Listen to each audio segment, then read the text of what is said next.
Explain कर देता हूँ कि बेसिकली ये है क्या। ओके आपने जब भी आइटरेटिव मेथड अप्लाई करना है, वो चाहे आप सिंप्लेक्स मेथड अप्लाई कर रहे हो, चाहे आप बिग एम मेथड कर रहे हो, चाहे टू फेज, जो फर्स्ट स्टेप आपने करना है वो आपने अपने लीनियर प्रोग्रामिंग मॉडल को सबसे पहले स्टैंडर्ड फॉर्म में कन्वर्ट करना है। एग्जैक्टली, ठीक। ठीक है, स्टैंडर्ड फॉर्म में कन्वर्ट करने का मतलब ये है कि हमने इन इक्वालिटीज को इक्वालिटीज के अंदर कन्वर्ट करना है, अच्छा जी। क्योंकि ये तमाम की तमाम लेस देन इनइक्वालिटी है, तो उनको इक्वालिटी करने के लिए हम क्या करते हैं, हम उनमें स्लैक वेरिएबल्स प्लस कर देते हैं। ठीक है। ठीक है जी। सो इट मीन आपके पास जो फर्स्ट कंस्ट्रेंट है उसमें हमने प्लस S1 किया इज इक्वल टू 40 हो गया, प्लस S2 कर दिया और प्लस S3 कर दिया।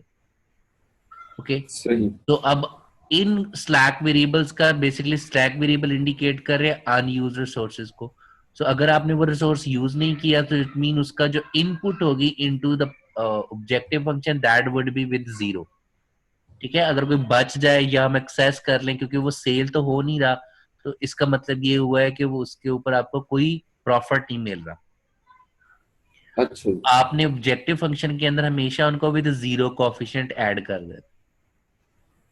अच्छा, ऑब्जेक्टिव जो हमेशा 0 के साथ बिल्कुल। ऐड कर दो। ठीक है जी, वो चाहे स्लैक वेरिएबल्स हो चाहे सरप्लस वेरिएबल्स हो। सही। इसकी लॉजिक आपने क्या दी है हकीम भाई, मतलब? लॉजिक बेसिकली ये होती है कि अगर कोई मसलन आपके पास फॉर एग्जांपल डिमांड थी 80 यूनिट्स की, ठीक है, ठीक है। आपने बनाए 60 बनाए और 60 सेल हो गए, 20 आपके पास अनयूज बच गए, उन 20 अनयूज के ऊपर आपको कोई प्रॉफिट आ रहा है? नहीं। That is 0। अच्छा अच्छा अच्छा, ठीक है, ठीक हो गया। Same same case for excess surplus के पॉइंट ऑफ व्यू से होगा कि आपने डिमांड थी 80 की, आपने बना लिए 100, सो जाहिर बात है 80 सेल हुए, 20 बच गए। जी बिल्कुल। ठीक है, तो उनके ऊपर तो हमें कोई प्रॉफिट नहीं है, इसलिए हम उसके साथ 0 लगा देंगे। ठीक है, ठीक हो गया, ठीक है, सही। क्योंकि स्लैक और सरप्लस हमारे हमें कोई प्रॉफिट नहीं दे रहे, हमें कोई लॉस नहीं दे रहे।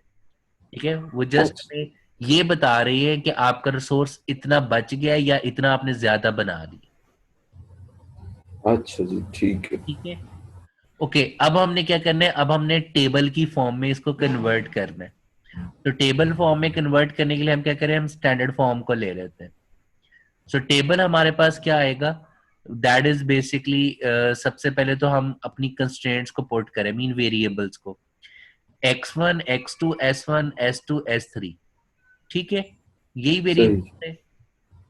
हमने क्या कर किया, x1 के नीचे उसके कोफिशिएंट्स लिख दिए। सो तीन कंस्ट्रेंट्स थी इसलिए तीन रोज बन गई। ठीक हो जी, ठीक हो। ठीक है जी।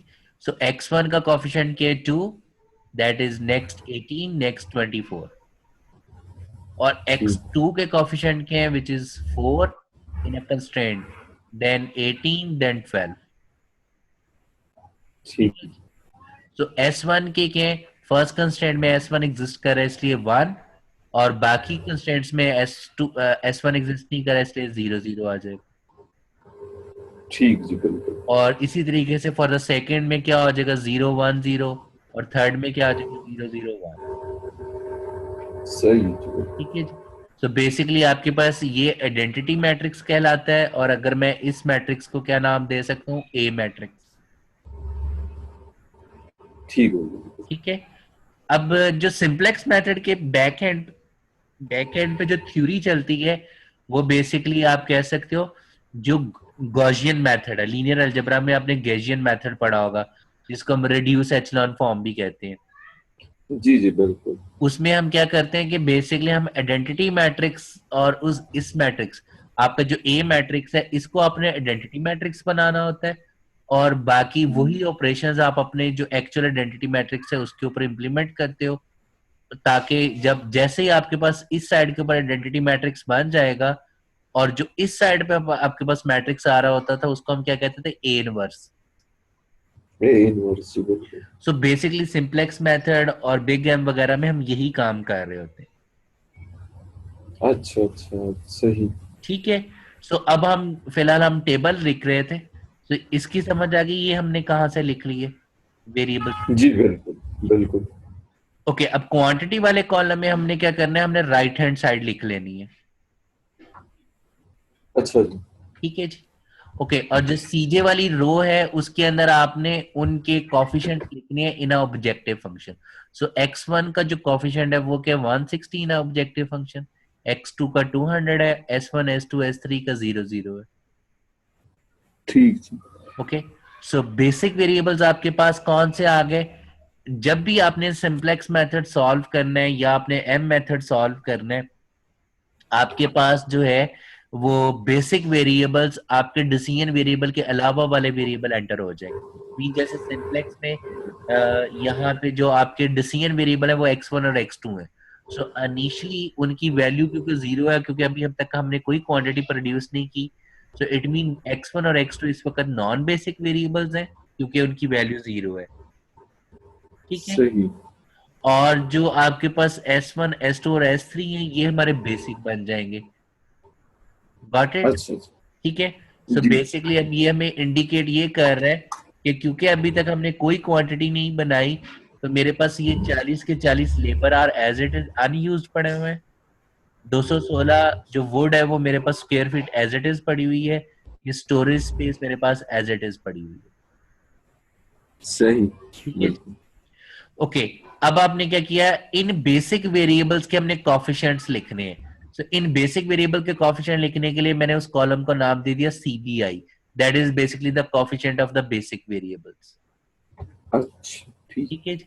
सो कॉफिशिएंट ऑफ बेसिक वेरिएबल से क्या मुराद है, ये वही कॉफिशिएंट्स होंगे जो इन वेरिएबल्स के ऑब्जेक्टिव फंक्शन के कॉफिशिएंट्स होंगे। सही बिल्कुल। ठीक है। सो ऑब्जेक्टिव फंक्शन में S1 का कॉफिशिएंट क्या है, जीरो। जीरो। S2 का कॉफिशिएंट क्या है, दैट इज जीरो। और S3 का क्या है, विच इज ऑल्सो जीरो। ठीक। ठीक है जी। ओके, अब बिल्कुल। हमने क्या करना है, अब हमने जी total profit mean Z J की वैल्यू निकालनी है, जी जे की। अच्छा जी। ठीक है। सो जी जे हम कैसे कैलकुलेट करेंगे, वो हम हमेशा कैलकुलेट कर रहे होंगे, जो क्वांटिटी वाला कॉलम है उसको आपने मल्टीप्लाई करना होता है कॉफिशिएंट ऑफ बेसिक वेरिएबल से। अच्छा। So 40 multiply by zero plus zero. 216 multiply by zero plus 240 multiply by zero, so we will get zero. Zero okay. ठीक है। इसी तरीके से x1 के नीचे z की वैल्यू हम कैसे निकालेंगे, दैट इज x1 के coefficients multiply by coefficient of the basic variables. So 2 multiply by zero, 18 multiply by zero और 24 multiply by zero, so we will get zero. Zero okay. ठीक है। सो इनिशियल टेबल जब भी आप बनाओगे ये Z J की वैल्यू हमेशा जीरो होगी सारी की सारी। ठीक बिल्कुल। ठीक है, सिंप्लेक्स में। ओके, अब आपने क्या करना है, अब हमने निकालना है सीजे माइनस जीजे, इसको हम कहते हैं नेट कंट्रीब्यूशन या अच्छा। Net profit. Okay, net contribution का क्या मतलब यहाँ पे लिया जाता है कि मसलन जब अगर मैं उस पर्टिकुलर वेरिएबल को फर्दर लेके चलूंगा तो उसका एक यूनिट मुझे सेल करने के ऊपर पर यूनिट कितना प्रॉफिट होगा। अच्छा ठीक। सो अब वो सीजे माइनस जीजे हम कैसे करेंगे, सिंपल। सीजे वाला कॉलम हमने ऊपर लिखा हुआ है, रो, और जीजे हमने कैलकुलेट कर लिया। So 160 minus G J is equal to 160। ठीक हो गया जी बिल्कुल। 200 minus zero is equal to 200। 200 जी। Zero minus zero zero, zero minus zero zero, zero minus zero zero. अच्छा अच्छा, और ये क्वांटिटी वाले से तो कोई फिलहाल इसमें लेना देना नहीं है, सीजे माइनस जीजे। जी बिल्कुल, सीजे माइनस जीजे का क्वांटिटी से कोई कंसर्न नहीं होता। जो आपके पास जीजे की रो वैल्यू आई है और आपने क्या करना होता है, सिंपल जो सीजे की वैल्यूज अवेलेबल है उसमें से आपने जीजे की वैल्यूज निकाल देनी है, क्योंकि ये बेसिकली आपके नेट कंट्रीब्यूशन को इंडिकेट कर रहा होता है। ठीक हो गया जी बिल्कुल ठीक है जी। सही। ओके, ये टेबल क्लियर है आपको? जी ये क्लियर हो गया ओके, बिल्कुल। अब हमने क्या डिसाइड करना है, हमने ये चेक करना है कि क्या ये जो मैंने टेबल बनाया ये मेरा ऑप्टिमम सॉल्यूशन है या नहीं है। सो मेरा अच्छा। सॉल्यूशन क्या है कि जी x1 और x2 है ही नहीं, इट मीन वो हमें जीरो जीरो प्रोड्यूस करने हैं, और हम कोई क्वांटिटी प्रोड्यूस ना करें तो हमारे पास लेबर आर इतने बाकी बचे हुए हैं, इतनी वुड अवेलेबल है और इतनी स्टोरेज स्पेस अवेलेबल है। ठीक ठीक। है। तो हमारा प्रॉफिट कितना आ रहा है, दैट इज जीरो। सही। ठीक है, तो अब मुझे ये चेक करना है कि क्या ये मेरा ऑप्टिमम सोल्यूशन है या नहीं। तो उसके लिए आप क्या करोगे, आप हमेशा सीजे माइनस जीजे वाली रो को देखोगे। अच्छा। अगर तो आपके सीजे माइनस जीजे की तमाम के तमाम एलिमेंट्स लेस देन और इक्वल टू 0 हैं, जी ठीक जी। है, तो हम कहेंगे ये वाला सोल्यूशन हमारा ऑप्टिमम सोल्यूशन है। अच्छा जी। ठीक है। अच्छा, एक चीज याद रखिएगा, ये जो अभी हम डिस्कस करेंगे मैक्सिमम केस है, मैक्सिमाइजेशन केस है। अच्छा जी, ठीक, बिल्कुल। ओके, सो अगर आपके पास जो सीजे माइनस जीजे की वैल्यू कोई एक वैल्यू भी ग्रेटर देन 0 है, इट मीन वो वाला सोल्यूशन ऑप्टिमम सोल्यूशन नहीं है। सो अच्छा, ठीक। इस वक्त हमारा पास जो टेबल बन रहा है, हमें दो वैल्यूज नजर आ रही हैं, one is positive 160 and other is 200। So it mean this solution is not the optimum solution. ठीक है। ठीक। ओके, अगर ये ऑप्टिमम सोल्यूशन नहीं है, तो अब हमने ये डिसाइड करना है कि कौन सा डिसीजन वेरिएबल जो है उसको सोल्यूशन के अंदर हम इन्वॉल्व करें। मींस कि कौन सा डिसीजन वेरिएबल जो है वो एंटर होगा, जिसको हम एंटरिंग वेरिएबल कहते हैं। ठीक है, या इसको मैं यूं भी कह सकता हूं कि कौन सा डिसीजन वेरिएबल या कौन सा नॉन बेसिक वेरिएबल जो है वो आपके बेसिक वेरिएबल को रिप्लेस करेगा। ठीक। सही। सो वो हम कैसे डिटरमिन करेंगे, क्योंकि मैक्सिमाइजेशन केस है, तो हम सबसे पहले ग्रीडी अप्रोच यूज करते हैं। ग्रीडी अप्रोच का क्या मतलब होता है कि हम उस वेरिएबल को सबसे पहले एंटर करेंगे जो हमें सबसे ज्यादा फायदा दे रहा है। अच्छा जी। ठीक है, सो सबसे ज्यादा फायदा कौन सा दे रहा है, X1 को अगर हम एंटर करेंगे तो हमें 160 रुपीज का फायदा होगा, और अगर हम X2 को एंटर करेंगे तो 200 का। सही। ठीक है, so this is the ग्रेडी approach, कि हम कह रहे हैं क्योंकि ये मैक्सिमम है तो हम X2 को एंटर करेंगे। सही। ठीक है, सो इट मीन जब मैं नेक्स्ट टेबल बनाऊंगा तो मेरा X2 एंटरिंग वेरिएबल होगा, राइट। तो दैट राइट। मीन कि मैं अपने X2 जो इस टेबल के अंदर, इस आइट्रेशन के अंदर नॉन बेसिक है, उसको मैं बेसिक में कन्वर्ट करूंगा। ठीक है। ठीक। ओके, अब हमने क्या करना है, जब इस नॉन बेसिक को बेसिक में कन्वर्ट करना है, तो मुझे ये डिसाइड करना पड़ेगा कि इस वक्त जो एग्जिस्टिंग बेसिक वेरिएबल्स है उनमें से कौन सा बेसिक वेरिएबल नॉन बेसिक बन जाएगा नेक्स्ट आइट्रेशन। अच्छा, ठीक। ठीक है जी। सो लीविंग वेरिएबल अब हमने डिसाइड करना है। सो लीविंग वेरिएबल डिसाइड करने के लिए हम क्या करते हैं, हम क्वांटिटी वाले कॉलम को, मीन राइट हैंड साइड वाले कॉलम को हम डिवाइड कर देते हैं जो हमारा पीवट कॉलम बना होता है। ओके, सो वो जो कॉलम है उसको हम पीवट बेसिकली कॉलम कहते हैं, पीवट कॉलम या की कॉलम। ठीक है, जो एंटरिंग वेरिएबल वाला बिल्कुल, कॉलम है। जो एंटरिंग वेरिएबल वाला कॉलम होता है उसे हम पीवट कॉलम या की कॉलम कहते हैं। सही। ठीक है, सो ठीक है, लीविंग सही। वेरिएबल डिसाइड करने के लिए हम क्या करेंगे, राइट हैंड साइड वैल्यूज या क्वांटिटी वाले कॉलम को हम डिवाइड कर देंगे with the pivot column elements. सही। बट आपने ये मेक श्योर करना है कि आपने पीवट कॉलम के उन एलिमेंट से डिवाइड करके, बेसिकली हमारा ऑब्जेक्टिव क्या, हमने रेशो कैलकुलेट करनी है। सो रेशो हम्म, जब कैलकुलेट करने का फॉर्मूला क्या, quantity divided by pivot column elements. ठीक। बट जो कंडीशन आपने मेक श्योर करनी है वो ये करनी है कि आपके जो पीवट कॉलम एलिमेंट्स हैं they must be positive number हो, मीन ग्रेटर देन 0 हो। ओके, ठीक। आपका जो नंबर है वो 0 नहीं होना चाहिए, वो नेगेटिव नहीं होना चाहिए। अगर कोई नंबर 0 है या नेगेटिव है तो आप उसके अगेंस्ट रेशियो कैलकुलेट नहीं करोगे। अच्छा, ठीक हो गया, बिल्कुल। क्यों नहीं करोगे, वो इसलिए नहीं करोगे कि अगर आपका X2 का जो आंसर है वो अगर नेगेटिव है, ठीक है ना, जी जी। तो वो बेसिकली आपकी जो क्वांटिटी है उसको वो नेगेटिव बना देगा। अच्छा, सही। ठीक है, और अगर वो क्वांटिटी आपकी mean right hand side negative हो जाएगी तो आपका फिर सोल्यूशन फिजिबल नहीं रहेगा, वो इनफिजिबल बन जाएगा।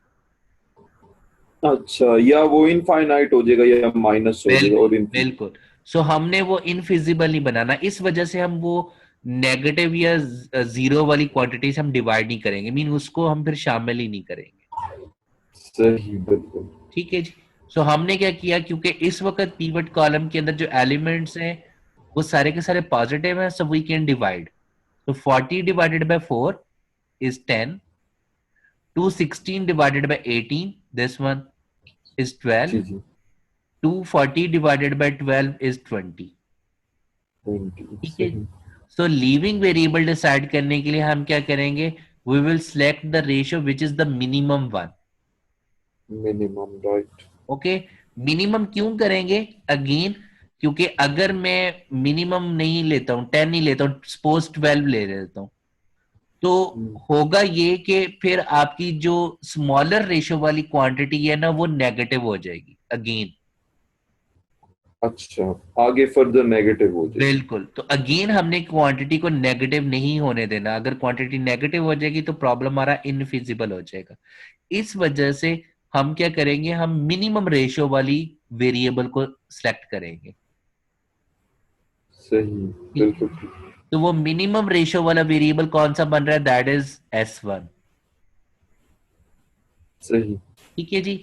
सो इट मीन मेरा S1 जो है वो लीविंग वेरिएबल होगा। S1 लीविंग हो जाएगा, एग्जैक्टली, बिल्कुल। ठीक है।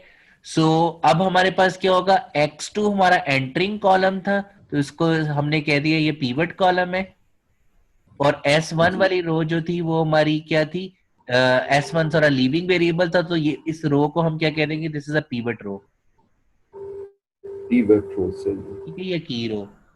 तो अब जहां जिस एलिमेंट के ऊपर आपके पीवट कॉलम और पीवट रो इंटरसेक्ट कर रहा होगा, ठीक है, जी जी। उसको हम कह देते हैं this is called as the pivot element और द की एलिमेंट। ठीक है। ठीक है जी। अब हमने क्या करना है, नेक्स्ट आइट्रेशन के अंदर एक तो ये होगा कि S1 की जगह पे क्या रिप्लेस हो जाएगा, X2। एक्स। ठीक है, क्योंकि X2 जब हम नेक्स्ट टेबल बनाएंगे, X2 फिर बेसिक बन जाएगा और S1 नॉन बेसिक बन जाएगा। ठीक। ओके। और सेकंड हमने काम क्या करना होगा कि ये जो हमारा पीवट एलिमेंट है इसकी जगह पे हमने 1 करना होगा, अच्छा जी। और इसके नीचे हमें 0 करना होगा। अच्छा, ठीक। ठीक है, वो हम कैसे करेंगे, वही हम रो ऑपरेशन परफॉर्म करेंगे। सो मैं क्या काम कर रहा हूँ, वही रिड्यूस एचलॉन फॉर्म कर रहा हूँ।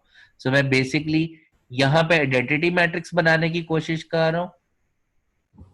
जी जी। ठीक है, ताकि मैं अपना उस सिस्टम को सॉल्व कर सकूं। सो मुझे अब करना ये है कि जब नेक्स्ट टेबल बनाना है मैंने, तो मैंने क्या किया, सबसे पहले तो S1 की जगह पे रिप्लेस कर दिया X2 को। सही, बिल्कुल ठीक ठीक। है, और इसका कॉफिशिएंट जो CBI आएगा वो कौन सा आएगा, जारी बात है जो ऑब्जेक्टिव फंक्शन में X2 का कॉफिशिएंट था वो क्या था, वो 200 था। 200, ठीक। ठीक है जी। और बाकी जो बेसिक वेरिएबल है S2 और S3 एज इट इज रहेंगे। सही। ठीक है जी। ओके, अब हमने क्या किया था, हमारा जो पीवट एलिमेंट बना था दैट इज 4। ठीक है, ये वाला। जी। तो और इसको 1 करने के लिए मैंने क्या किया, मैंने इस पूरी रो को 4 से डिवाइड कर दिया। अच्छा, ठीक, ठीक ओके। है, सो क्या आएगा, 40 डिवाइडेड बाय 4, 2/4, 4/4, 1/4, 0/4 और 0/4। तो मेरे पास आंसर आ गया, दैट इज 40/4 इज 10, 2/4 इज 1/2, ठीक है, 4/4 इज 1 1, और 1/4 इज इक्वल 1/4 और 0 0। क्लियर। क्लियर, बिल्कुल। ठीक है जी। ओके, अब हकीम भाई, ये आपने तो जी मुझे समझ आ गया, सॉरी आपकी बात काटी, मुझे समझ आ गया, लेकिन मुझे, मैं ये पहले भी एक दफा कर चुका, मुझे समझ इसकी क्या लॉजिक है कि हम एक्स का जो नॉन बेसिक है उसको हम S1 की बेसिक की जगह ला रहे हैं, इसके पीछे समझ तो मैं गया कि ये हो रहा हाँ हाँ। है, इसके पीछे एक्चुअल लॉजिक है कि X2 जो है नॉन बेसिक हो जाएगा और S1 जो है, सॉरी, नहीं नहीं नहीं, कोई X2 जो है। बिल्कुल कोई इशू नहीं है, मैं आपको बताता हूँ क्यों लॉजिक है। लॉजिक ये है कि जब हम ग्राफिकल मेथड को सॉल्व कर रहे थे, जी जी। ठीक है, तो हमने क्या किया था, मैं एक सेकंड में ना आपको, आपकी मैं समझ में बिल्कुल इसको जी गया हूँ जी कि जी, X2 जो है नॉन। जी जी। मैं आपकी बात समझ क्यों, आप क्या पूछना चाह रहे हो। एक सेकेंड, मुझ मैं आपको ना एक्सप्लेन करता हूँ। बेसिकली ये सिंपलेक्स मेथड के अंदर लॉजिक है, ठीक है। ओके, जी जी ये क्या है, आपके पास एक्स एक्सेस है, जी बिल्कुल। ये हमारे पास क्या है, वाई एक्सेस है, ठीक है जी। जी जी ओके, हमने सपोज ग्राफिकली प्रॉब्लम को सॉल्व किया, हमारे पास फिजिबल रीजन कुछ ये बन गया, ये मेरा फिजिबल जी रीजन है, ठीक है जी। जी। ओके, अब मेरे पास क्या है, एक मेरे पास कॉर्नर पॉइंट ये है, ठीक। एक मेरे पास कॉर्नर पॉइंट ये है, ठीक है जी, और एक मेरे पास कॉर्नर पॉइंट ये है, ठीक अच्छा। है, और एक मेरे पास कॉर्नर पॉइंट ये है। सही। क्लियर। हम जब भी ग्राफिकल मेथड सॉल्व करते हैं, हमारा ऑप्टिमम पॉइंट निकालने के लिए हम क्या करते हैं, हम हमेशा 0 0 से स्टार्ट करते हैं। मीन अगर मैं वो स्लोप वाली वैल्यू ना ड्रॉ करूं, तो मैं क्या कर सकता हूं, मैं 1 बाय 1 अपनी इन कॉर्नर पॉइंट को ऑब्जेक्टिव फंक्शन में पुट करूंगा, और सिंपली क्या करूंगा कि चेक करूंगा कि किस कॉर्नर पॉइंट पे जो है वो मेरा प्रॉफिट सबसे मैक्सिमम हो रहा है, ठीक। और मैं कहूंगा कि ओके ये मेरा ऑप्टिमम पॉइंट है, ठीक है। सही जी। जो सिंपलेक्स मेथड है उसकी लॉजिक बिल्कुल एग्जैक्टली यही है। वो क्या करता है, जब हम इनिशियल टेबल बनाते हैं तो वो इन वेरिएबल्स की वैल्यू को 0 0 से स्टार्ट करता है, मीन वो उसका स्टार्टिंग पॉइंट हमेशा ये होता है, अच्छा। ठीक है। अब नेक्स्ट टेबल के अंदर जो नेक्स्ट हम टेबल डेवलप करते हैं, वो क्या करता है, बेसिकली सिंपलेक्स मेथड वो मूव करता है टूवर्ड्स द कॉर्नर पॉइंट्स, ठीक है। या उसने देखना होता है कि क्या मैं इधर को मूव करूं या इधर को मूव करूं, अच्छा। ठीक है जी।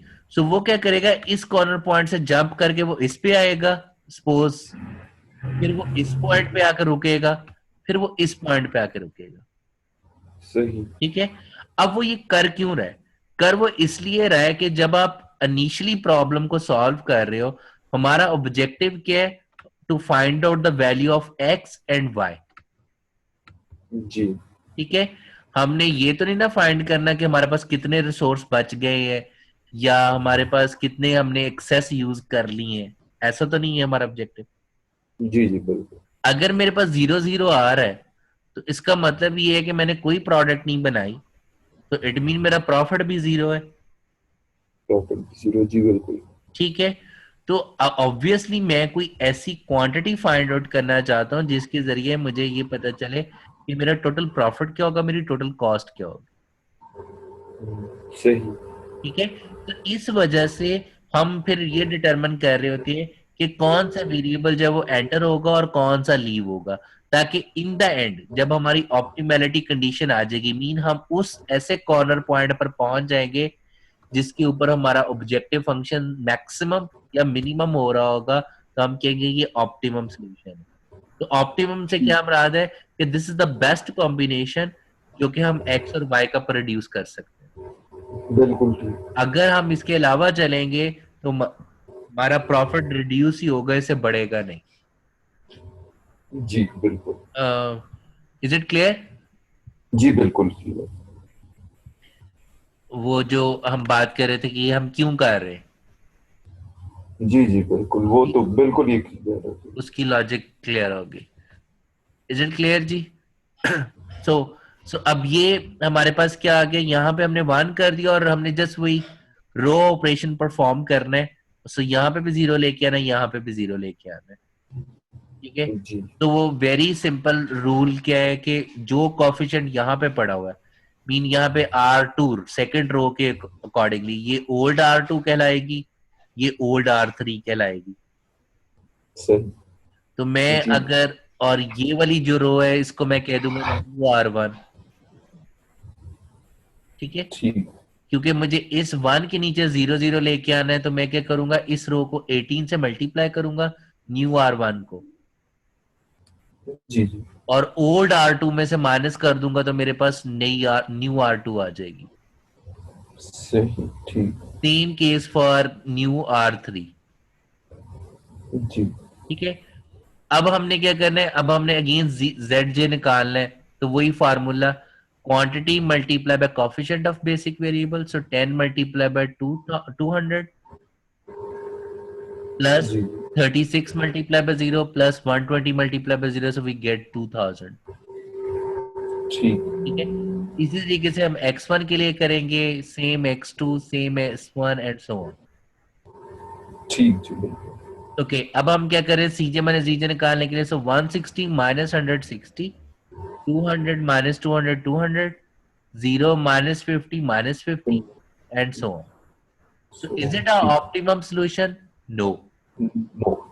ठीक है, सो अब हम क्या करेंगे, अब हमारा एंटरिंग वेरिएबल क्या बन जाएगा, x1, mean this is our pivot column. ठीक। ठीक है, क्योंकि C J minus G J less than और इक्वल टू सारे के सारे एलिमेंट जीरो नहीं है, इसलिए ये हमारा पिवट कॉलम बन गया।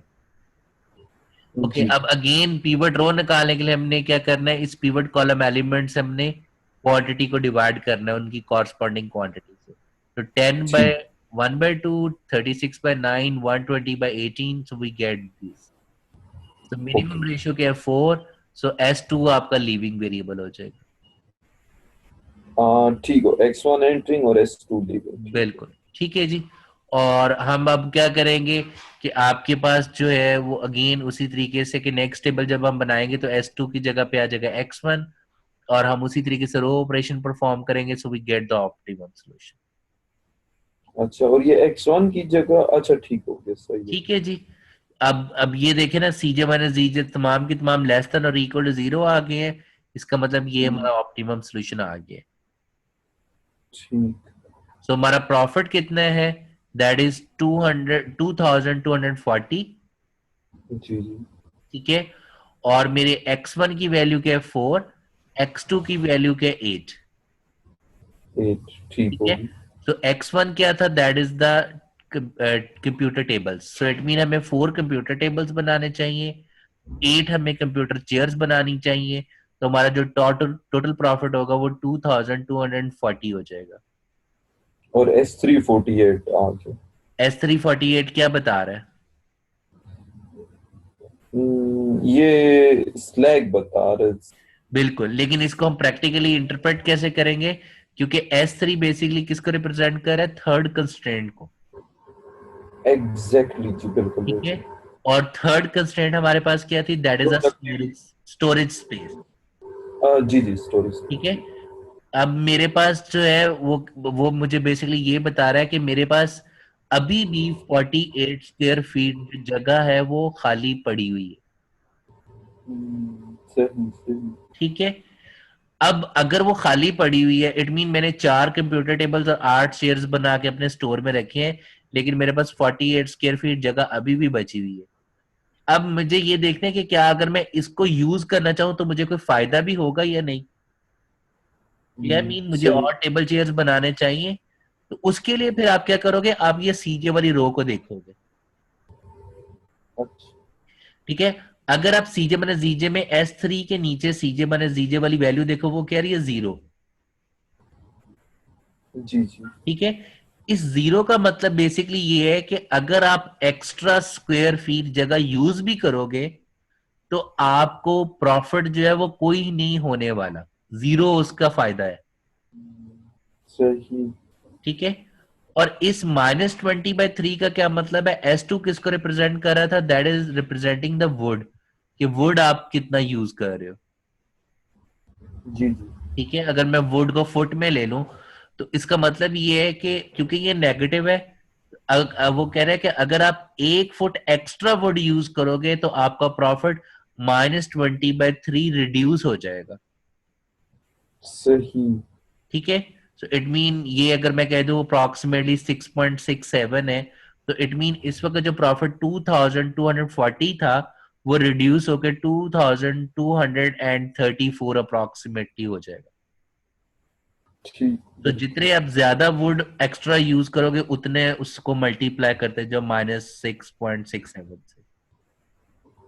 ठीक ठीक ठीक है बिल्कुल। जी, और S1 के नीचे की जो -20 है, ये बेसिकली इंडिकेट ये कर रहा है कि आपके पास जितनी लेबर आर अवेलेबल थी आप वो सारी की सारी यूज कर चुके हो, लेकिन अगर आप कोई एक लेबर आर भी एक्स्ट्रा यूज करोगे तो आपका प्रॉफिट 20 रुपीज रिड्यूस हो जाएगा। ठीक, मतलब एक एक्स्ट्रा यूज किया तो 2220 हो। बिल्कुल बिल्कुल। Got it. जी, गॉट इट। हकीम भाई, मैं इसमें ये पूछना चाहता हूँ, ये एक दफा मैंने पहले भी किया था ना, ये एंटरिंग और लीविंग वेरिएबल, जी। अगर कोई स्टूडेंट या मेरे अपने भी जहन में जैसे सवाल आता है हाँ हाँ। अ, कि ऐसा क्यों हो रहा है, तो इसका सवाल का जवाब तो यही है कि इट्स अ मेथड, इसलिए ये तरीका है उसका कि x1 लेट से एंटरिंग हो गया और s1 लीविंग हो गया। नहीं, X1 एंटरिंग हो गया, क्यों हो गया और वो वो तो हम पता। क्यों कर रहे हैं, उसके पीछे लॉजिक है। जी जी। मैंने आपको लॉजिक बताई तो थी कि आप X1 इसलिए एंटर कर रहे हो क्योंकि जो सिंपलेक्स मेथड है उसके अंदर हम क्या यूज करें, ग्रीडी अप्रोच यूज कर रहे हैं। जी, ग्रीडी अप्रोच, बिल्कुल। ठीक है, कि जिसके जरिए मुझे सबसे ज्यादा प्रॉफिट हो रहा है मैं उसको इन कर रहा हूं। अच्छा। ठीक है। ठीक है। सो अगर आपके पास सपोज X1 और X2 में जो सीजे माइनस जीजे वाली वैल्यूज है वो अगर दोनों सेम है, मतलब दोनों को मुझे प्रॉफिट 160 या 160 आ रहा है, तो किसको आप एंटर करोगे, किसी को भी आर्बिट्रेरी कर सकते हो। हम्म, ठीक है। ठीक हो। लेकिन अब उसके ऊपर लोगों ने डिफरेंट अप्रोचेस दिए हैं, वो कह रहे हैं या तो आप किसी को भी कर लें, या कुछ लोग ये जी जी। कहते हैं कि जो वेरिएबल ऑर्डर वाइज पहले आ रहा है आप उसको करें पहले। सही ठीक है सही। ना, जस्ट कंफ्यूजन दूर दूर करने के लिए। सो वो उसके फिर डिफरेंट अप्रोचेस हैं कि आप क्या यूज करना चाह रहे हो अप्रोच। ठीक है, तो इस केस में लेट से x1 ग्रीडी अप्रोच में हमारा x1 एंटरिंग हो जाएगा, बेसिक वेरिएबल वो बन जाएगा नॉन बेसिक से। बिल्कुल बिल्कुल बिल्कुल, अगर दोनों दोनों सेम है। ठीक है, तो हम ये इसलिए कर रहे हैं कि हमें मतलब वो प्रॉफिट ज्यादा आ जाए, जब वो बेसिक हो जाएगा तो वो प्रॉफिट उससे ज्यादा हो जाएगा इवेंचुअली। बिल्कुल, क्योंकि वो हमें कॉफिशिएंट बेसिकली ये इंडिकेट कर रहा है कि अगर आप इसको सॉल्यूशन के अंदर लेके जाओगे तो आपका प्रॉफिट इंक्रीज हो रहा है। सो जब तक आपका सीजे माइनस जीजे पॉजिटिव है, कोई भी वैल्यू पॉजिटिव है, तो वो ये इंडिकेट करिए कि आप फर्दर अपने प्रॉफिट को बढ़ा सकते हो। सही सही। और हम इसलिए उसको फिर सॉल्यूशन के अंदर ले जाते हैं, बेसिक बिल्कुल कर दे। बिल्कुल बिल्कुल, और जैसे ही वो नेगेटिव हो जाए, मीन लेस और इक्वल टू जीरो उनकी वैल्यूज हो जाए, इसका मतलब है कि अब आप अपने सोल्यूशन को फर्दर इंप्रूव नहीं कर सकते। अगर आप किसी को एंटर करोगे तो आपकी वो वैल्यू जो है वो रिड्यूस होगी, इंक्रीज नहीं होगी। इंक्रीज होगी, ठीक है, सही हो गया। समझ गए। जी बिल्कुल, मैं इसे समझ गया। ओके, अब मैं वापस उस पे आ जाता हूँ। इटरेटिव पे सही। ओके, अब ये टेबल आपको क्लियर है। हमने इस प्रॉब्लम को सॉल्व कर लिया हुआ है ऑप्टिममली। तो अगर आप देखो कि ऑप्टिमम सॉल्यूशन के अकॉर्डिंगली आपके पास सीजे माइनस जीजे सारे के सारे लेसर और इक्वल टू जीरो है। जी जी। ठीक है। सो इट मीन ये मेरा ऑप्टिमम सॉल्यूशन है। सो ऑप्टिमम सॉल्यूशन अगर है तो इसका मतलब है मेरे पास बेसिक वेरिएबल्स कौन से हैं, S3, X2, X1, और मेरा प्रॉफिट कितना है, 480। ठीक। ठीक है जी। ओके, अब हमने क्या करना है, अब ये वही हम मॉडल वाली एग्जांपल कर रहे हैं, मॉडल ए ग्रेड और मॉडल बी ग्रेड वाली। ओके, सही। अब हम क्या कह रहे हैं, अब हमने सेंसिटिविटी एनालिसिस परफॉर्म करना है। सो सेंसिटिविटी एनालिसिस के लिए अगेन हमारे पास वही दो क्वेश्चंस हैं कि एक तो आप अपने ऑब्जेक्टिव फंक्शन के कॉफिशिएंट्स को चेक करते हो। ठीक है, लाइक जी। X1 के कॉफिशिएंट्स और X2 के कॉफिशिएंट्स। और सेकेंडली हम क्या करते हैं, हम अपनी राइट हैंड साइड के राइट। को नोट करते हैं। जी बिल्कुल। तो वही चीज हमने यहाँ पे मेंशन कर दी है। तो let's start with objective function coefficient के पॉइंट ऑफ व्यू से। ठीक है। अच्छा जी। ओके, ऑब्जेक्टिव फंक्शन कोएफिशिएंट के अंदर अब हम जो है वो नॉन बेसिक और बेसिक दोनों को लेके चल रहे हैं आइटरेटिव में। ठीक है। अच्छा। नॉन बेसिक वेरिएबल की जो रेंज होती है या वैल्यू होती है वो किसको इंडिकेट करती है, लास्ट टाइम मैंने आपको बताया था अगर याद है तो। जब हम स्पेशली सॉफ्टवेयर के जरिए हमने सॉल्व किया था तो आपके पास एक रिड्यूस्ड कॉस्ट की वैल्यू आई थी। जी जी जी बिल्कुल। वो रिड्यूस्ड कॉस्ट बेसिकली किसके अगेंस्ट होती है? नॉन बेसिक वेरिएबल के अगेंस्ट होती है। ठीक। जी जी जी ठीक जी है। बिल्कुल। तो वो रिड्यूस्ड कॉस्ट का क्या मतलब है कि अगर तो वो रिड्यूस्ड कॉस्ट जीरो है तो दैट मीन कि वो बेसिक है। अगर वो नॉन जीरो है तो इट मीन वो आपके पास जो है वो बेसिक के लिए क्वालिफाई कर सकता है। कब? अगर आपका जो उस नॉन बेसिक वेरिएबल का कॉफिशिएंट जो है वो उस वैल्यू तक इंक्रीज कर जाए। जी बिल्कुल ठीक बिल्कुल। है। पहले हम इसी को देखते हैं, ये नॉन बेसिक वाले को जिसको हम रिड्यूस्ड कॉस्ट कहते हैं। सो इस वक्त हमारे पास बेसिक वेरिएबल कौन से हैं जो सोल्यूशन है? उसमें S3 भी बेसिक है, X2 भी बेसिक है और X1 भी बेसिक है। ठीक जी। तो नॉन बेसिक कौन से हैं? S1 नॉन बेसिक है जी। और S S2 to. Non basic है। ठीक। ठीक है। सो मैं हम यहीं से देखकर बता सकते हैं कि अगर S1 का जो कॉफिशिएंट इस वक्त ऑब्जेक्टिव फंक्शन में जीरो है, जी जी। अगर ये इंक्रीज कर जाए अप टू पॉजिटिव 1.5, 1/5, अच्छा जी। तो जीरो से अगर ये इंक्रीज होके 1/5 हो जाए तो ये वाला जो वेरिएबल है, ठीक है ना, इट मीन ये क्वालिफाई कर सकते हैं। मीन अगर ये 1/5 से ग्रेटर हो जाए, क्योंकि क्या होगा, 1/5 माइनस 1/5 तो जीरो होगा। अगर ये जैसे 1/5 से ग्रेटर होगा तो फिर ये क्योंकि सीजे माइनस जीजे पॉजिटिव हो जाएगा, तो दैट इंडिकेट्स कि ये वाला वेरिएबल सॉल्यूशन के अंदर एंटर हो सकता है।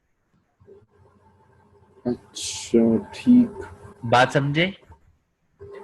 जरा कंफ्यूजन इसमें क्योंकि लास्ट टाइम भी मैंने इसको। जी जी जी, मैं दोबारा बोलता हूँ। हम ये कह रहे हैं कि आपके पास इस वक्त सीजे माइनस जीजे की जो वैल्यू अगेंस्ट S1 है दैट इज -1/5 है, ठीक। जी जी। और ऑब्जेक्टिव फंक्शन में वैल्यू क्या है? जीरो। जीरो। अच्छा जी। तो सीजे माइनस जीजे हम कैसे निकालते हैं? C J value zero minus G J value के 1/5। सो जीरो जी माइनस 1/5 इज इक्वल टू -1/5 आता है। जी बिल्कुल। तो अगर हमारी ये वाली जो जीरो वैल्यू है वो इससे ज्यादा हो जाए, 1/5 से ज्यादा हो जाएगी, तो क्या होगा? Mean 1/5 mean 0.2।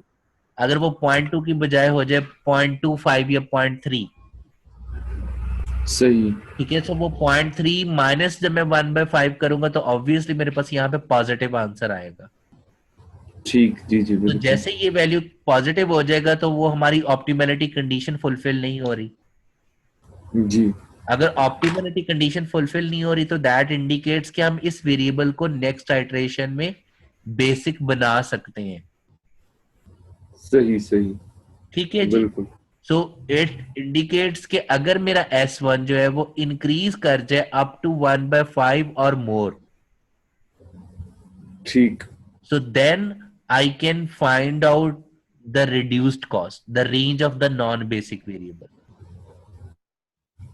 ठीक है। ठीक हो गई तो बिल्कुल। मीन उस वेरिएबल को फिर मैं एंटर कर सकता हूँ सॉल्यूशन के अंदर। सो वही हम रेंज क्वांटिफाई कर रहे हैं with respect to a non basic variable. तो हमने कह दिया सबसे पहले कि नॉन बेसिक कौन कौन से हैं? S1 और S2। जी। और बेसिक कौन कौन से हैं? X1, X2 और S3। क्योंकि हम एस थ्री। नॉन बेसिक के लिहाज से चल रहे हैं, सो S1 के अगेंस्ट आपके पास जो वैल्यू हम कैलकुलेट करेंगे वो हम क्या करेंगे कि आपके पास कंडीशन क्या होती है ऑप्टिमम की? CJ minus GJ must be less than और इक्वल टू जीरो हो। ठीक है। ठीक है। तो अगर मैं जीजे को उधर ले जाऊं तो मेरे पास क्या आ जाएगा? सीजे इज लेस देन और इक्वल टू जीजे। जी तो इट मीन मेरे पास अपर अपर बाउंड तो आ गया जीजे वाली वैल्यू। जी जी। और लोअर बाउंड क्या होगा? इट मीन लोअर बाउंड कुछ भी नहीं है, सो दैट मीन वो माइनस इन्फिनिटी तक जा सकता है। लोअर बाउंड सीजे नहीं होगी। नहीं नहीं, सीजे का तो हम बाउंड निकाल रहे हैं। सीजे इज बेसिकली द अच्छा कॉफिशिएंट ना। अच्छा। आपके जी जी पास जी। उस वेरिएबल का सीजे तो कॉफिशिएंट है। सो इस वक्त ऑफिस। मेरे पास S1 का कॉफिशिएंट जो सीजे की वैल्यू है वो जीरो है। सही जी बिल्कुल। ठीक है ना। तो अब हमने उसका लोअर बाउंड क्या होगा? वो माइनस इन्फिनिटी हो जाएगा। सही। ठीक है। तो मेरे पास अब S1 के अकॉर्डिंगली क्या था? S1 की जब मैं रेंज निकाल रहा हूँ तो S1 का जो सीजे की रेंज बन जाएगी वो अपर बाउंड आ जाएगी जीजे की वैल्यू विच इज 1/5, जी जी। और लोअर बाउंड क्या आ गई माइनस इन्फिनिटी। माइनस इन्फिनिटी, ठीक जी। इसी तरीके से S2 की क्या आ जाएगी, अपर बाउंड ZJ की वैल्यू 7/30, और लोअर बाउंड क्या आ जाएगा माइनस इन्फिनिटी। माइनस इन्फिनिटी, ठीक, ठीक है बिल्कुल। जी।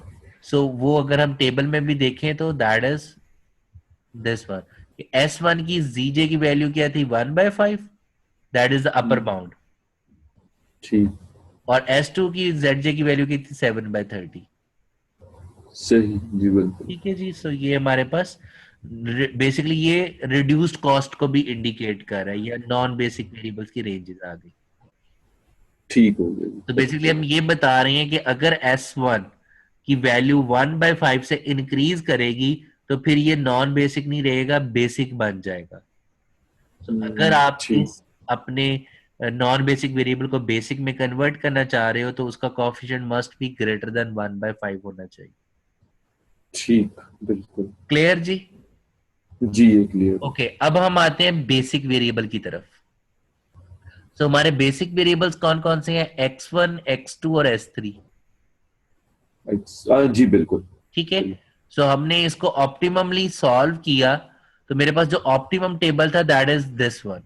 ऑप्टिमम टेबल क्या था, ये वाला बॉटम वाला टेबल था। जी, बिल्कुल। ठीक है।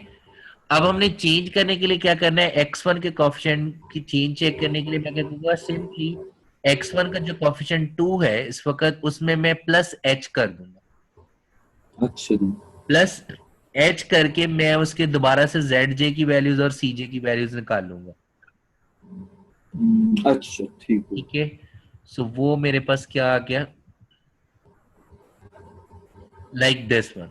मैंने क्या किया, X1 का कोफिशिएंट में 2 था, सो 2 प्लस H कर दिया यहां पर भी, और ऊपर CJ मैंने ZJ में भी। सही होगी जी, ठीक है। बिल्कुल। और ZJ की वैल्यू हमने जब दोबारा कैलकुलेट की तो ये क्या आ जाएगा, 60 मल्टीप्लाई बाय 0, तो 0 हो जाएगा। 160 मल्टीप्लाई बाय 3/2, तो वो हमारे पास आंसर आ गया 480, प्लस जी। 120 multiply by 2 plus H। So overall जब हम उसको जमा करेंगे तो वो आ गया 480 प्लस 120H। ठीक जी। और ये हमारे पास आ गया 2 प्लस H, अगेन उसी तरीके से 0 into 0 plus 0 into 3/2 plus 1 into 2 plus H, तो हमारे हमारे पास आ गया 2 प्लस H, ठीक। And so on. हमने इसी तरीके से X2 के जरिए करना है, same S1 same S2 same S3। अच्छा, S1 S2 S3 का भी करेंगे, सारे ठीक। सारों का हमने सेम। ZJ वाली रो फुल फिल कर लेनी है। ठीक। ठीक है।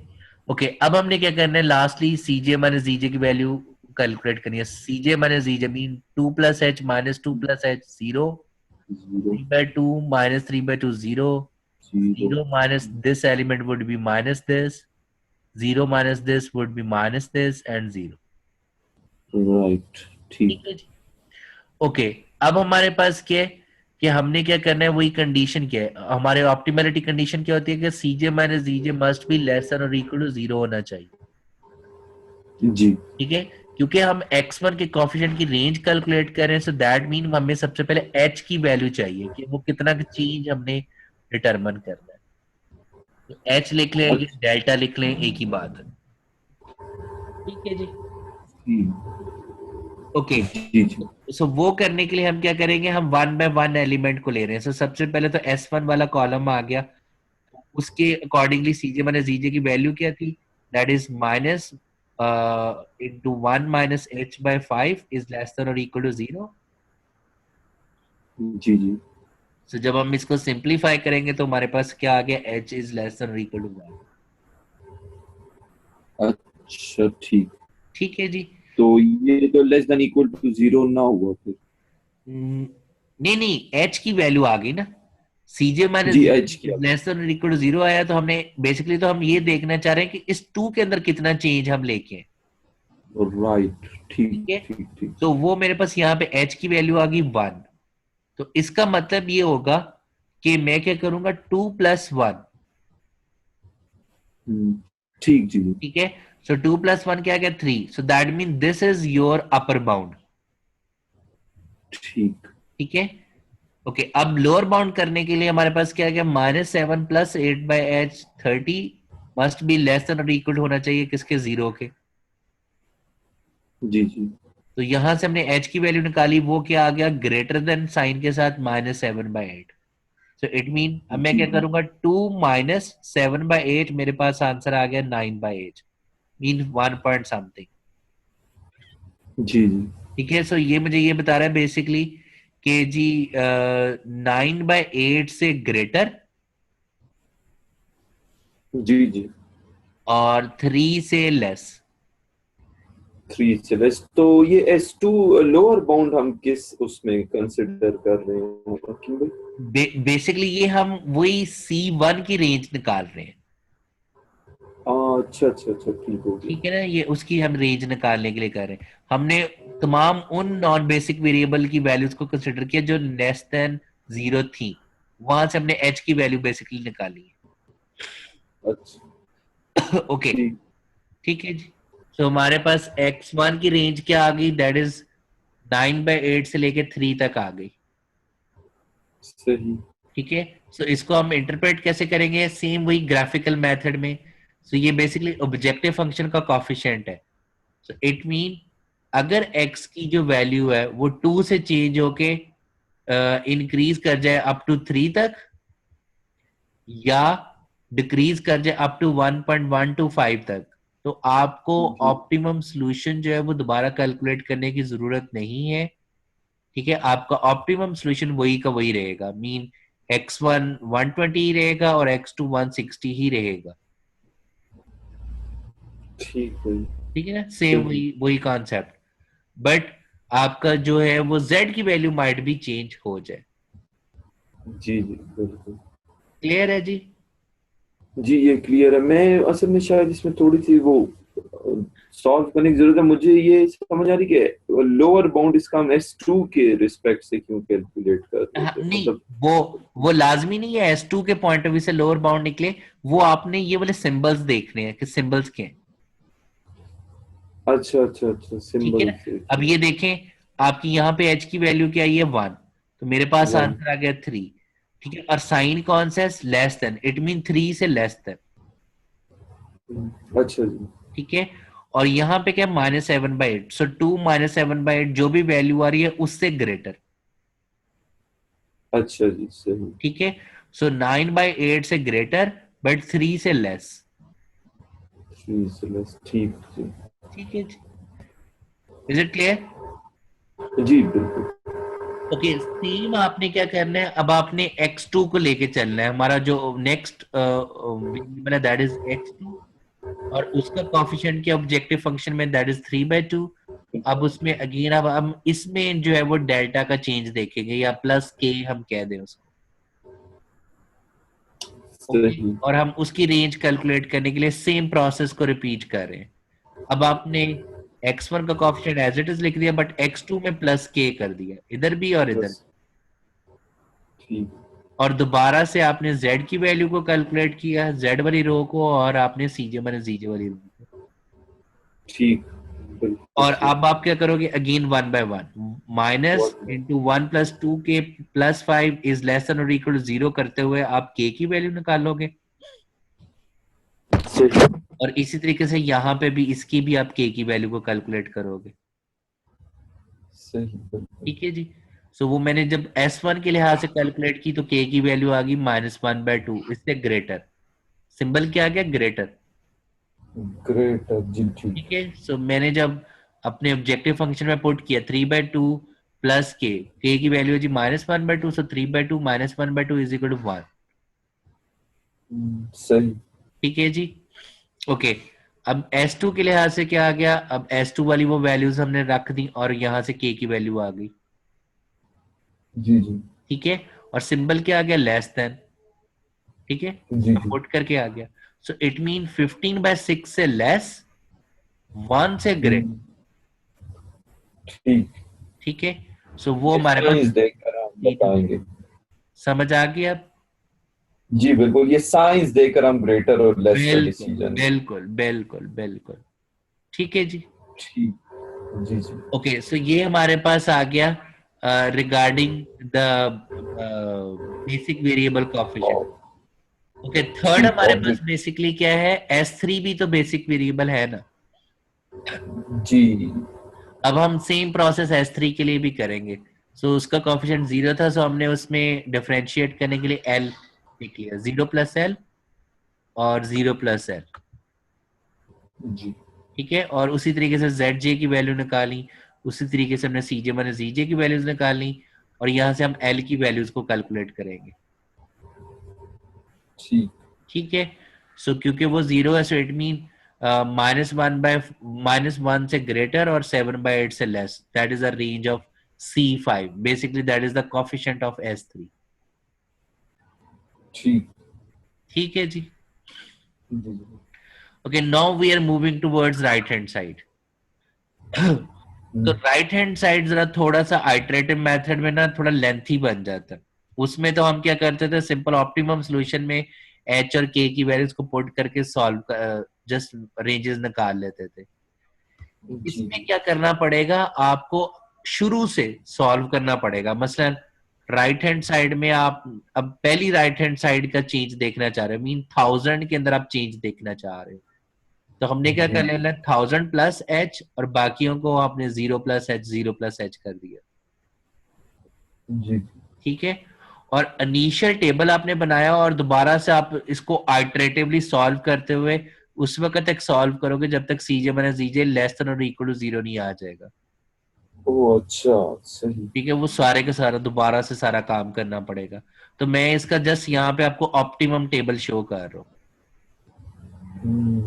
सही ठीक है, इसका एक बड़ा आसान तरीका भी है कि वंस आपके पास ऑप्टिमम टेबल है, आप वहां से भी इसको डेवलप कर सकते हो। वहाँ जो स्टार्ट में हमने ऑप्टिमम टेबल किया जी, वो कैसे, अगर आपको याद हो कि आपका जो आपने स्टार्ट में किया था, आपके पास क्वांटिटी 60, 160 और 120 ही थी। जी अगर मैं आपको दोबारा शो करूं, ये देखिए 60,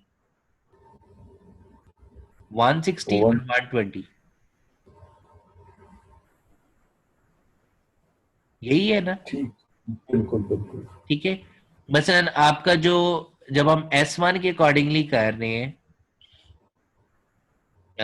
इसके अकॉर्डिंगली कर रहे हैं, तो हमारे पास क्या आएगा, वही 60, 160 और 120। जी ठीक है, सेम है। ओके, अब क्या करिए, क्योंकि आप पहला जो लेके चल रहे हो वो आप फर्स्ट कंस्ट्रेंट को लेके चल रहे, मीन फर्स्ट जी रिसोर्स को लेके चल रहे हो ना। जी जी ठीक है, सो फर्स्ट रिसोर्स किसको रिप्रेजेंट कर रहा है, S1 फर्स्ट रिसोर्स को इंडिकेट कर रहा है। अच्छा ठीक है, तो आप क्या करोगे, उस फर्स्ट रिसोर्स को लिखने के लिए 60 प्लस जी जी जो S1 की वैल्यू आई है 1/5, 1/5 इंटू H, अच्छा और यहां पे क्या आ जाएगा 160 प्लस 2/5 इंटू H,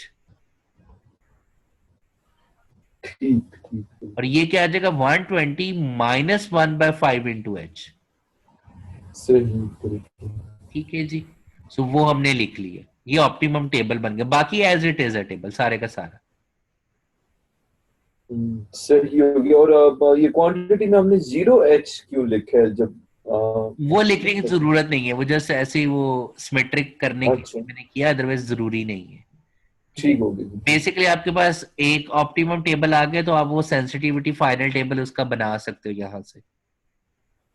ठीक ठीक है जी। ओके, अब आपके पास जो राइट हैंड साइड के पॉइंट ऑफ व्यू से होती है, वो कंडीशन क्या होती है कि आपकी राइट हैंड साइड मीन जो क्वांटिटी है वो नेगेटिव नहीं होनी चाहिए।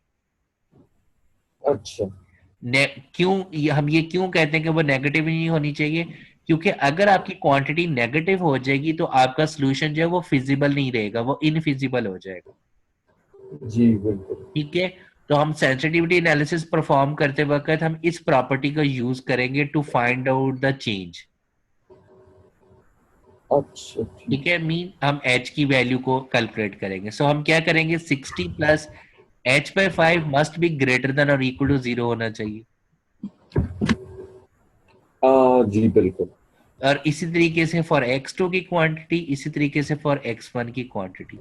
तो वो मेरे पास क्या आ जाएगा, that is this one, that this is the first one, 60 plus h by 5 greater than और equal to 0। This is for the जी second one, this is for the third one. जी और आपने इनको ठीक। वन बाय वन करते हुए, solve करते हुए h की वैल्यू निकालनी है। तो मेरे पास पहले के अगेंस्ट आ गया h ग्रेटर देन और इक्वल टू -300, नेक्स्ट के अगेंस्ट आ गया h इज ग्रेटर देन और इक्वल टू -400, नेक्स्ट के अगेंस्ट आ गया h इज लेस देन और इक्वल टू 600। जी ठीक है, ओके। अब हमारे पास के जब हम ये h ऐड किया, ये हमारे पास किसके कौन से रिसोर्स के अगेंस्ट हम कर रहे थे, फर्स्ट रिसोर्स के against, mean first. First constraint. तो उस फर्स्ट कंस्ट्रेंट के राइट हैंड साइड को मैंने यहाँ पे लिख दिया कि that is basically equal to B1। First resource B1 is equal to 1000 plus h है। जी जी सो B1 बेसिकली यहाँ पे फर्स्ट कंस्ट्रेंट की राइट हैंड साइड को इंडिकेट कर रहा है। क्योंकि हम उसमें हम्म, चेंज देख रहे हैं तो हम ये कह रहे हैं कि that is Y 1000, that is basically the right hand side, current right hand side plus h। Okay, अब हमने चेंज सही देखना है तो हम जस्ट क्या कर रहे हैं कि आपके पास क्या आ जाएगा, h is equal to this one. ठीक है, सही। क्लियर हो गया। एच जी ठीक हो गया जी ठीक है जी, बिल्कुल। ओके। अब हम क्या करेंगे, ये जो हमने ऊपर वैल्यूज निकाली है, h इज ग्रेटर देन और इक्वल टू -300, -400, लेस देन और इक्वल टू 60, इनको हमने तीनों को वन बाय वन करके लिख लिया।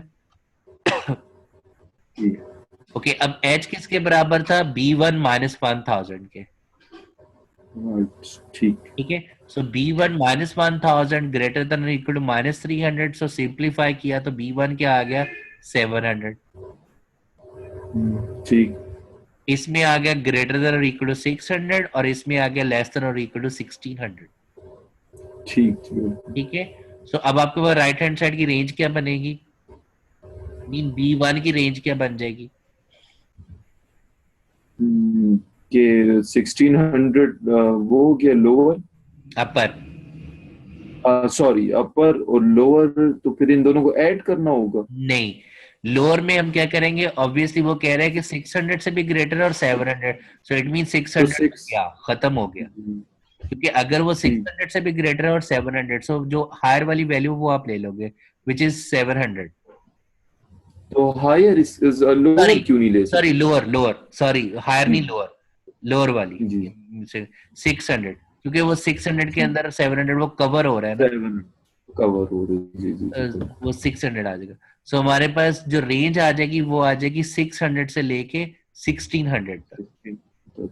ठीक है, सो इस ठीक। वक्त राइट हैंड साइड क्या थी, 1000। जी जी सो इसका मतलब ये होगा कि अगर वो 1000 इंक्रीज करता करता अप टू 1600 या डिक्रीज करता करता 600 तक चला भी जाए, तो आपका जो ऑप्टिमम सोल्यूशन है वो चेंज नहीं होगा। राइट ठीक। ठीक है जी, अब आपने जो नेक्स्ट कंस्ट्रेंट है उसके लिए खुद करना है। हकीम भाई आप एक मिनट जरा ये पिछली स्लाइड जरा शो करेंगे। जी जी जी जी इससे भी पीछे हो। ये जो आप मुझे प्लस करने का तरीका, ये मतलब आप मुझे शॉर्टकट वो बता रहे थे, ये जी, ऑप्टिमम टेबल। अच्छा अच्छा। शॉर्टकट है और सबसे बेटर, आप हमेशा इसी को फॉलो करें, ये बिल्कुल ठीक है।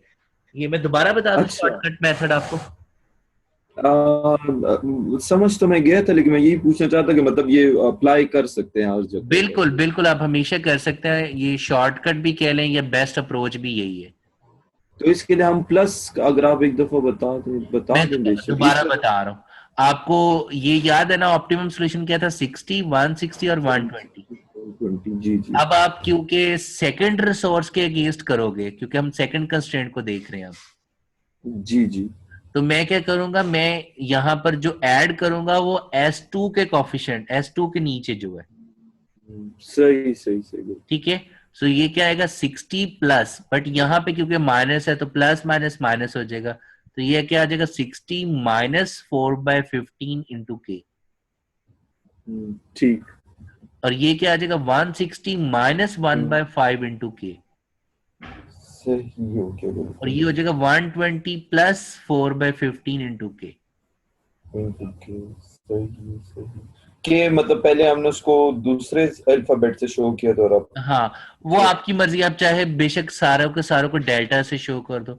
हम क्योंकि वो जस्ट डिफरेंशिएट करने के लिए कि जी पहले हमने चेंज एच से रिप्रेजेंट कर दिया, सेकंड रिसोर्स की चेंज को हमने के से रिप्रेजेंट कर दिया, ठीक, ताकि बिल्कुल डिफरेंशिएट भी हो जाए ना। ठीक, बिल्कुल क्लियर है ये? ये जी क्लियर है जी। ओके, अब वो उसी तरीके से आपने वो के ऊपर कंडीशन अप्लाई करनी है कि ये मींस ये वाली जो वैल्यूज आई हैं they must be greater than और इक्वल टू जीरो। सो यहाँ से भी के की वैल्यू आएगी, यहाँ से भी के की वैल्यू आ यहाँ जाएगी से और यहाँ भी से भी के की वैल्यू आ जाएगी। और जी फिर उससे बिल्कुल। आपने उसी तरीके से जो है वो B2 की वैल्यू निकाल हम्म, लेनी। ठीक है, तो ये 2000 इसकी अपर रेंज होगी, ठीक है। जी, और लोअर रेंज आपके पास जो उनमें से मिनिमम है विच इज 750। और इस केस में ये 1425 कवर हो रहा है बिल्कुल 2000 पे। बिल्कुल बिल्कुल। हकीम भाई, ये पीछे मैं कंफ्यूज हो गया, ऑब्जेक्टिव फंक्शन के साथ भी हमने कुछ ऐड किया हुआ कोफिशिएंट 480 पीछे प्रीवियस स्लाइड में। यहाँ पे ये जी नीचे 480 प्लस, अच्छा 480 भी था उस केस में, ठीक है। हाँ नहीं, इसमें इसमें आप सिंपली दोबारा से इसको मल्टीप्लाई करोगे ना।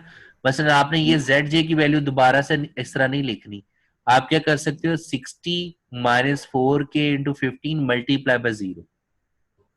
अच्छा अच्छा अच्छा, जी, ठीक वन है, सिक्सटी एग्जैक्ट माइनस के बाई 5 × 3/2। 3/2। तो उनको प्लस करोगे तो आपके पास ये वाली वैल्यूज आ जाएंगी। सही हो गया, बिल्कुल ठीक है। ठीक। बहुत प्रैक्टिस ओरिएंटेड है कि भाई, मेरे ख्याल में मैथमेटिक्स की तरह। जी जी जी, वो बिल्कुल मैथमेटिक्स की तरह थोड़ा सा प्रैक्टिस चाहिए होगा। बट आई वुड रिकमेंड कि आप प्रैक्टिस के साथ साथ, जो आपकी ये बहुत अच्छी आदत मुझे लगी कि आप उसकी लॉजिक पूछते हो कि ये लॉजिक क्या है। ठीक है, जी तो जी। वो आप वो जरूर पूछा करो कि वो लॉजिक क्या है। और मैं आपको कहूंगा कि आप सिर्फ उसके मैथमेटिक्स में मत जाओ, try to ask the logic, इसके बैक हैंड पे लॉजिक क्या है, और सेकेंडली इसकी इंटरप्रिटेशन क्या है, क्योंकि मेन इंपॉर्टेंट चीज तो उसकी इंटरप्रिटेशन है ना। एग्जैक्टली, ठीक बिल्कुल है, क्योंकि बिल्कुल। आपको, मैं आपको बता रहा हूँ कि आपको एग्जैक्टली आपको एक तो ये पता हो कि ये जो क्वांटिटीज वाला कॉलम है ये क्या इंडिकेट कर रहा है। जी अगर ये पॉजिटिव हो जाए तो क्या है, अगर नेगेटिव हो तो इसका क्या इम्पैक्ट है। हमने कहा कि अगर नेगेटिव होगा तो ये इनफिजिबल हो जाएगा, तो इसलिए उस राइट। नेगेटिविटी से बचना है। जो सबसे नीचे वाली रो है, जो सीजे माइनस जीजे वाली है, ये बेसिकली हमें इंडिकेट कर रही होती है कि आपका कब जो पर्टिकुलर वेरिएबल है वो बेसिक के लिए क्वालिफाई करेगा, और कब पर्टिकुलर वेरिएबल जो है वो नॉन बेसिक हमें वो रेशियो बता रही होती है।